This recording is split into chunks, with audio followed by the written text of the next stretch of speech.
Namaskar. I am Dr. Vivek Gupta, Associate Director and Head, Interventional Neuroradiology at Paras Hospital, Panchkula. Today we are going to talk about the most advanced treatment in acute stroke, which is mechanical thrombectomy.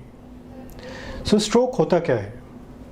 Stroke एक ऐसा brain की बीमारी है जिसमें brain की blood supply कुछ देर के लिए या परमानेंटली ब्लॉक हो जाती है और उसकी वजह से हमारे ब्रेन का कुछ पोर्शन काम करना बंद कर देता है। इसकी वजह से हमें पैरालिसिस हो सकता है, दिखाई देना बंद हो सकता है, बैलेंस में प्रॉब्लम आ सकती है, फेस टेढ़ा हो सकता है, ये सब लक्षण हो सकते हैं। ट्रेडिशनली बहुत सालों तक इसका केवल एक ही इलाज था, जो कि एक इंजेक्शन था TPA नाम से, जो कि स्ट्रोक शुरू होने के केवल 4.5 घंटे तक ही दिया जा सकता था। अगर कोई भी मरीज़ 4.5 घंटे के बाद अस्पताल पहुंचता था तो उसका कोई ट्रीटमेंट नहीं था। Most of these patients were treated conservatively after 4.5 hours. लेकिन आज हमारे पास एक न्यू ट्रीटमेंट मेथड जिसे हम मैकेनिकल थ्रोम्बेक्टमी बोलते हैं उपलब्ध है, जिससे हम स्ट्रोक के पेशेंट्स को 24 घंटे तक ट्रीट कर सकते हैं। मैकेनिकल थ्रोम्बेक्टमी क्या है?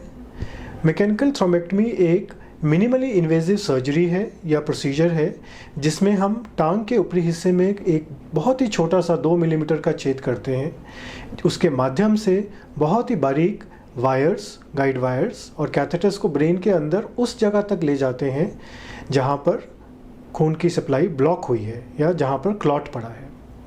ये सारा ऑपरेशन कैथ लैब्स में या न्यूरो कैथ लैब्स में फ्लोरोस्कोपी के अंडर होता है। Most of the times patient होश में रहते हैं, उनको थोड़ा सा सुलाने के लिए यह सेडेशन दिया जाता है।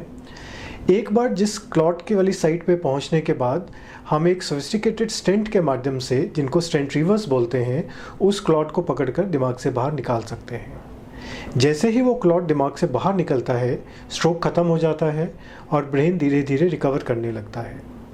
डिपेंडिंग अपॉन स्ट्रोक होने के कितनी देर के बाद ये क्लॉट निकाला गया, पेशेंट के सिम्टम्स वेरी कर सकते हैं। कुछ पेशेंट्स ऐसे हैं जिनको क्लॉट निकालने के बाद immediately right on the table improvement हो जाती है। जो हाथ या पाँव वो बिल्कुल हिला नहीं पा रहे, वो हिलाना स्टार्ट कर देते हैं, या अगर बोल नहीं पा रहे, स्पीच चली गई है, वो इमीडिएटली बोलने लग जाते हैं। लेकिन पेशेंट अगर 15-16 घंटे पे आता है या 17 घंटे पे आता है, उनमें भी रिकवरी होती है, but it takes a longer time. So the most advanced treatment for stroke is mechanical thrombectomy, जो कि we are doing it here at Paras hospital. Thank you.